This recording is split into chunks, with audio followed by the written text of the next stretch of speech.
हतो वा प्राप्स्यसि स्वर्गम जित्वा वा भोक्ष्यसे महीम तस्मात् उत्तिष्ठ कौन्तेय युद्धाय कृत निश्चयः। विजय और पराजय, जीवन और मृत्यु, सुख और दुख के प्रश्नों में ना उलझो और युद्ध करो। यदि इस युद्ध में तुम्हारी विजय हुई तो पृथ्वी का राज्य और यश भोगोगे, और यदि वीर गति को प्राप्त हुए तब भी यश के साथ साथ स्वर्ग पाओगे। इसलिए हे कौन्तेय उठो, सुख दुख, लाभ हानि, जय पराजय सबको समान समझो और युद्ध करो, कि यही तुम्हारा क्षत्रिय कर्तव्य भी है और मानव धर्म भी।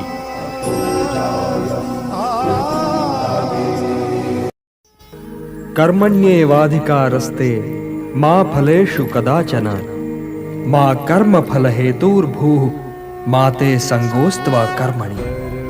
लाभ और हानि की इस कामना में न भटको पार्थ, न भटको, केवल कर्म करो। कर्म तो अपने आप ही में पुण्य है, पवित्र है और समाज के लिए कल्याणकारी भी है।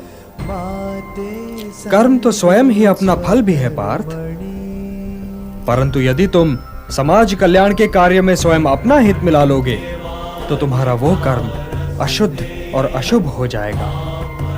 इसलिए हे पार्थ, निष्काम कर्म के मार्ग पर चलो, क्योंकि कर्म फल तो तुम्हारे वश में है ही नहीं। इसलिए केवल कर्म करो और कर्म फल की इच्छा न करो। बुद्धि युक्तो जहातीह उभे सुकृत दुष्कृते तस्मात् योगाय युज्यस्व योगः कर्मसु कौशलम। योग कर्म का कौशल है, मोह का त्याग कर्म का कौशल है। मोह से मुक्त होकर अपने कर्तव्य का पालन करना कर्म का कौशल है।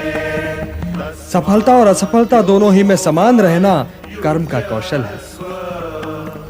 योगः कर्मसु कौशलम।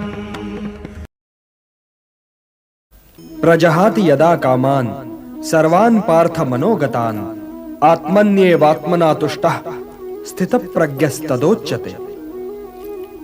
उसी की भांति तुम अपनी कामनाएं त्याग दो, अपनी व्यक्तिगत अभिलाषाओं से मुक्त हो जाओ, सुख दुख से परे होकर अपने स्वयं में संतुष्ट हो जाओ पार्थ। तो ना तुम्हें दुख की अग्नि जला सकेगी और न सुख की वर्षा तुम्हें भिगा सकेगी।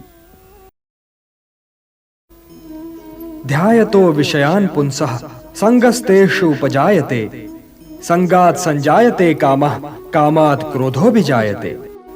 क्रोधात् भवति सम्मोहः सम्मोहात् स्मृति विभ्रमः स्मृति भ्रंशात् बुद्धिनाशो बुद्धिनाशात् प्रणश्यति।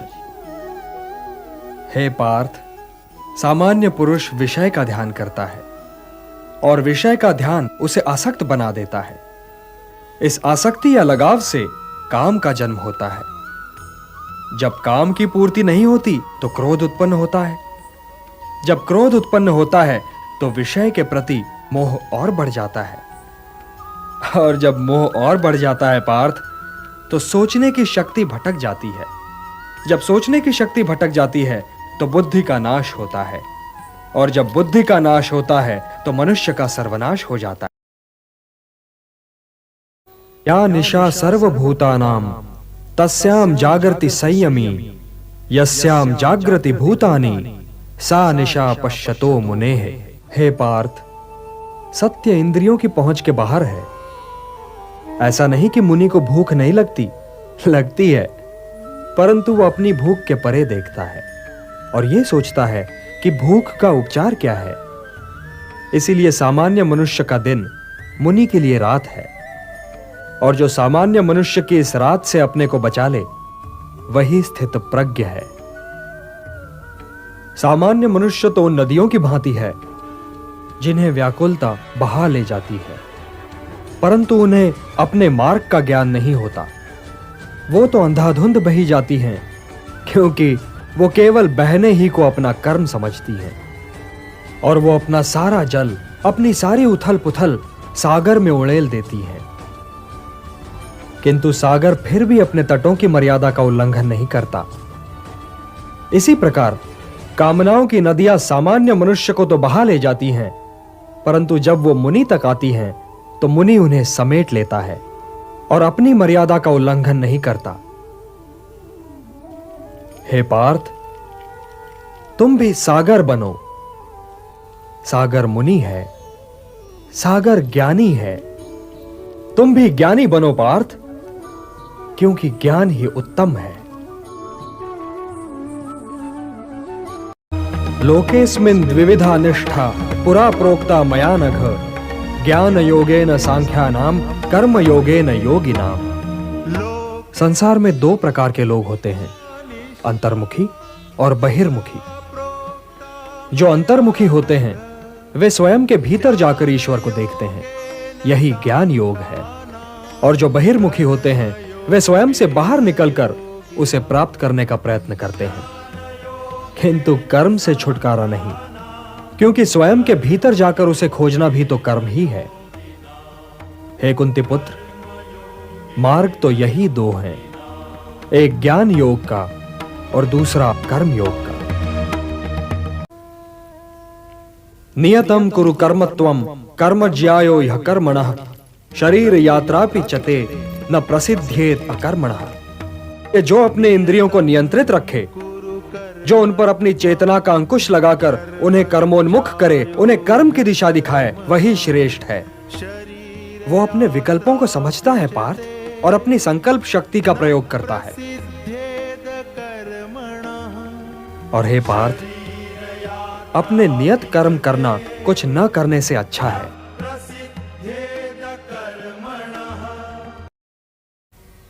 यज्ञार्थात् कर्मणोऽन्यत्र लोकोऽयं कर्म बंधनः, तदर्थं कर्म कौन्तेय मुक्त संगः समाचर। हे कौन्तेय, कर्म ऐसे करो जैसे यज्ञ किया जाता है, क्योंकि कर्म ही यज्ञ है और इसका स्रोत स्वयं अविनाशी ब्रह्मा है। इसलिए कर्म का मार्ग सीधा ब्रह्मा तक जाता है।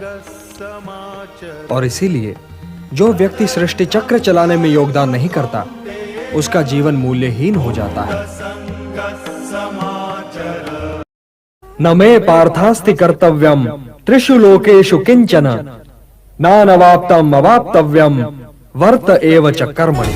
त्रिलोक में मेरे लिए कुछ करना आवश्यक नहीं पार्थ, और त्रिलोक में ऐसा भी कुछ नहीं जिसे मैं प्राप्त करना चाहूं और प्राप्त ना कर सकूं। फिर भी मैं तुम्हारे सामने कर्म कर रहा हूं पार्थ, कर्म कर रहा हूं। ये दिखला रहा हूं, ये सिद्ध कर रहा हूं कि निष्काम कर्म के मार्ग पर चलते हुए जीवन व्यतीत करना संभव है।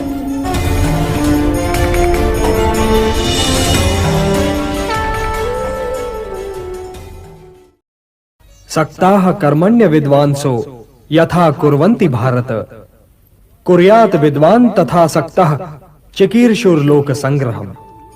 हे भारत, कर्म तो अज्ञानी भी करते हैं, परंतु केवल अपने निहित स्वार्थ की दृष्टि से। ज्ञानी का कर्म तो निस्वार्थ होता है, संसार के संतुलन को स्थिर बनाए रखने के लिए होता है, लोक कल्याण के लिए होता है। इसलिए हे पार्थ, अपने मन पर कोई बोझ न लो, अपना कर्म मुझे अर्पण कर दो और यह धर्म युद्ध करो।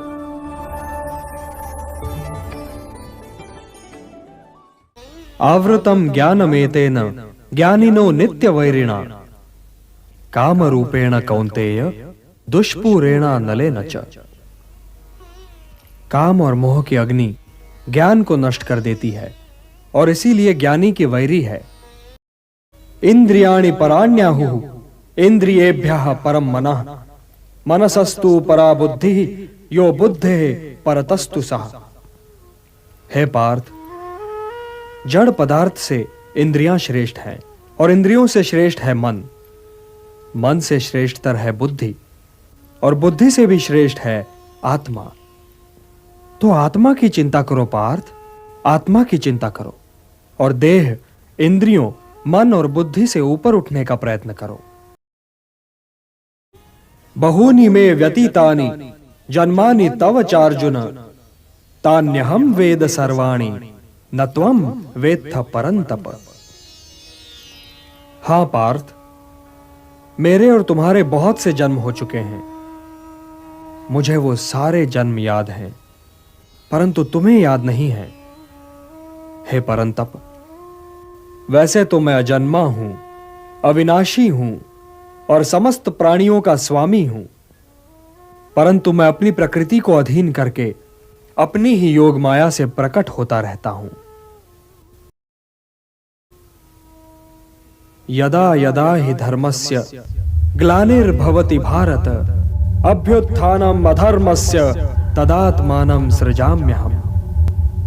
परित्राणाय साधूनां विनाशाय च दुष्कृतां धर्म संस्थापनार्थाय संभवामि युगे युगे। हा पार्थ, मैं प्रकट होता हूं, मैं आता हूं। जब जब धर्म की हानि होती है तब तब मैं आता हूं, जब जब अधर्म बढ़ता है तब तब मैं आता हूं। सज्जन लोगों की रक्षा के लिए मैं आता हूं, दुष्टों का विनाश करने के लिए मैं आता हूं, धर्म की स्थापना के लिए मैं आता हूं और युग युग में जन्म लेता हूं। न माम कर्माणि लिम्पन्ति न मे कर्म फले स्पृहा इति माम यो भी जानाति कर्म भी न स बध्यते। मुझे कर्म फल की इच्छा नहीं है, जब ही तो कर्म मुझे दूषित नहीं कर पाते। तुम भी निष्काम कर्म करो पार्थ, और अपने कर्म पर अपने निहित स्वार्थ की छाया न पड़ने दो।